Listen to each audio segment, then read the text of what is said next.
আসসালামু আলাইকুম ওয়া রাহমাতুল্লাহি ওয়া বারাকাতুহু।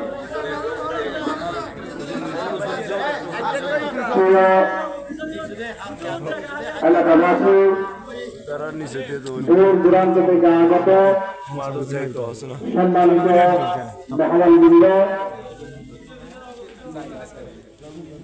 আপনাদেরকে আমাদের বিহেরা গ্রামবাসীর পক্ষ থেকে আমরা সালাম জানাচ্ছি।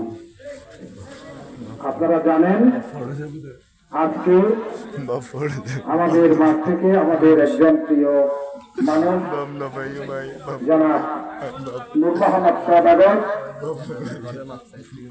ইন্তেকাল করেছেন।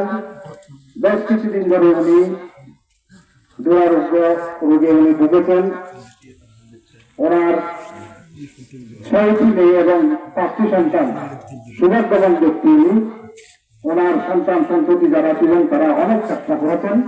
মহান রাব্বুল আলামিনের ইচ্ছা সবাইকে যেতে হবে।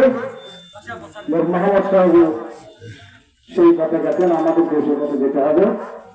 আমি আপনাদের কাছে ওনার পরিবারের পক্ষ থেকে, যেহেতু নূর মোহাম্মদ সওদাগর একজন সামাজিক মানুষ ছিলেন, এলাকার মানুষের সাথে ওনার মেলামেশা ছিল, এখানকার মুরব্বী যারা আছেন ওনার সমাজের ওনাদের সাথে উঠা বৈঠক ছিল এবং ব্যবসা যেহেতু করেছেন অনেকের সাথে ব্যবসা বাণিজ্য সহ মনোমালিন্য ছিল।